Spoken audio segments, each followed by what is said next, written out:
What's up, people? Welcome back to Invest with T-Claus. My name is Tevi, and this channel is dedicated to my investment journey, along with coverage on crypto, Tesla, Neo, Virgin Galactic, and ChargePoint.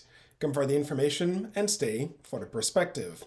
So first trading week of the year, and the bears are out with a vengeance. Portfolios are getting mauled left and right, but we all know how this all plays out. And to be fair, it's not like this was completely unexpected. Last year, the S&P 500 hit 70 record highs. Fun fact, you can go back as far as 1929, and there isn't a single year where we came close to this level of outperformance. All three major indices hit double-digit gains, with the S&P 500 leading the way at nearly 27%. The Dow Jones posted an 18.73% gain, and the Nasdaq came in at 21.39%.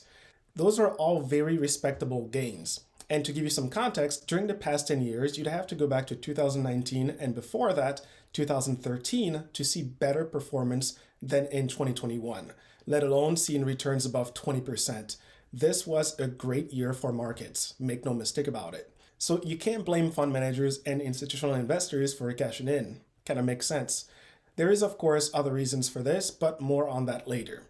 So with that, let's dive into today's content. The question, of course, that I am here to answer is whether or not I, an average retail investor, managed to beat the market last year.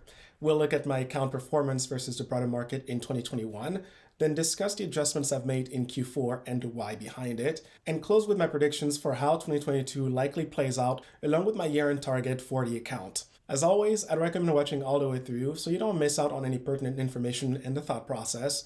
Drop the video an early like if you haven't already, and hit that subscribe button. Those are two easy ways to show your support to the channel and help it grow if you appreciate the content.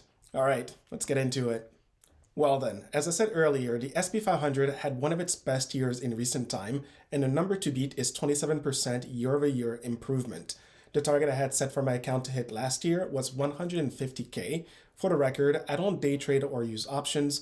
I buy and hold with the occasional rebalance when opportunity knocks, and I've pretty much made volatility my friend at this point. Simply take a look at this full year chart. If this doesn't scream volatility and dip buying to you, I don't know what else will. But what's noteworthy here is not only that I was able to hit higher highs as the year went on, what matters is the consistent higher lows that you see, which is confirmation of the account continuous growth throughout the year. All right, so on with the numbers. These were taken on the last trading day of 2021, so December 28th. Starting with the weekly view, the account gained 2.13% or $2,133.71.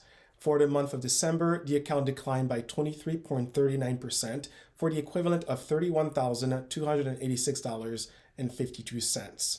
For the last 3 months of the year, total gains came in at 14.71% or $13,149.81.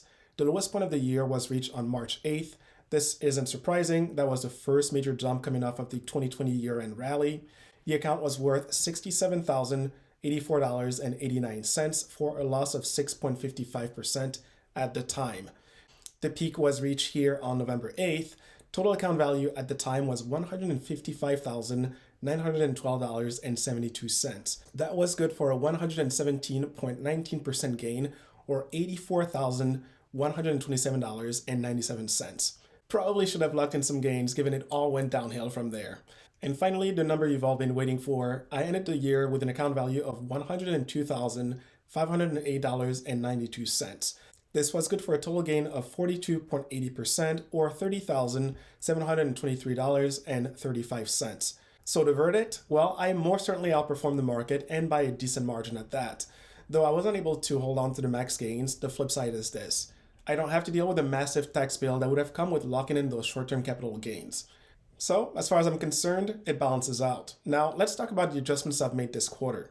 I trimmed Tesla while it was near all-time high. I didn't mess with Neo at all this go-around. I've increased Virgin Galactic from 710 shares to 900 shares. I've increased ChargePoint from 400 to 500 shares. I've reduced Hive Blockchain from 800 to 500 shares, cut down my Bitcoin and Doge holdings, and increased my Ethereum. The next question naturally would be, why did I do that? Well, the short answer is Bitcoin, Doge, Tesla, and Hive Blockchain were the four positions where I was in deep green territory. When it became clear that the market was heading downward, I trimmed those positions to allow me to shift the gains towards Ethereum, ChargePoint, and Virgin Galactic. Virgin Galactic has now hit its lowest historical point ever. I will be buying my remaining 100 shares, and then I'll let it sit. It may actually be worthwhile to lock in those losses to offset any capital gains in 2022 as I rebalance the account. We'll see if the opportunity presents itself.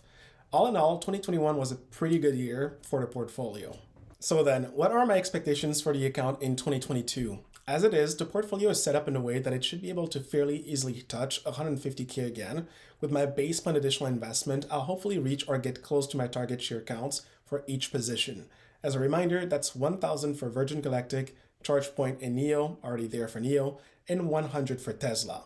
The account should then be able to cross the 200K milestone at some point this year, and this time I'll aim to retain at least 150,000 of it. As always, the goal is to beat the market, but not just that this time around. Ideally, I match or beat my own performance as I focus on scaling the net account value this year more than ever.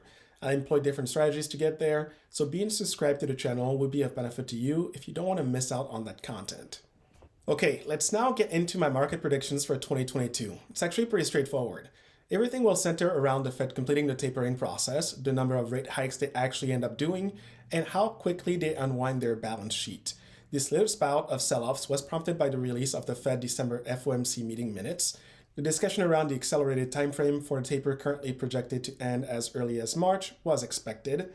Discussions around as many as 3 rate hikes was expected. What threw everyone for a loop, however, was the language around unwinding the Fed $8.7 trillion balance sheet. Doing so will impact bond yield rates and specifically the 10-year note, which we're already seeing with a 6.18% climb this week alone. For context, the last time this happened was last year in March 2021, causing a market crash then too. Why does it matter? Tech and any growth-oriented stocks derive their valuation from high future earnings multiples are directly impacted by this. Higher interest rates mean that future earnings are worth less, and higher bond yield rates mean that those become more appealing to investors for diversification purposes over being heavily invested in riskier assets like growth, tech, and crypto. That's why all 3 sectors have gotten destroyed all week as people sold to rebalance their portfolio. And this right here is the other reason for this sell-off. Now, I've told you before that my conviction in everything I own is extremely high. So as the financial news, market strategist, and everyone in between runs various narratives of potential Fed policy mistakes and how that impacts returns for the next 3 to 6 months, I will be buying on those deep red days. Why? Because the same people telling you all that are the same people which, by the way, include very reputable market strategists. Those same people are all pointing to a strong second half of 2022 based on projections they've ran to account for all this volatility. The other variable to consider is the midterm elections. That will be another point of contention for markets that will generate major headlines and induce volatility. Despite all the scary headlines are no doubt coming our way this year, and by the way, the word recession is already being kicked around to inject more fear in markets, don't lose track of the fact that crypto regulations are coming, which will allow traditional banks to custody Bitcoin and other digital assets. This means broader exposure and more adoption. NFTs are being integrated by more and more major companies in their marketing strategy. The gaming, music, fashion, and tech industry are pushing deeper and deeper into this realm and into the metaverse. Tesla wrapped up a record year even before their 2 new factories come online, and they soon will be delivering their first semis to Pepsi. NEO has dropped so low that it is now in oversold territory right before its major expansion into Europe kicks into overdrive. EV adoption is on the rise and at an even greater pace, so the need for greater charging infrastructure is a plus for ChargePoint, which is already partnered with most major legacy automakers and Fortune 500 companies.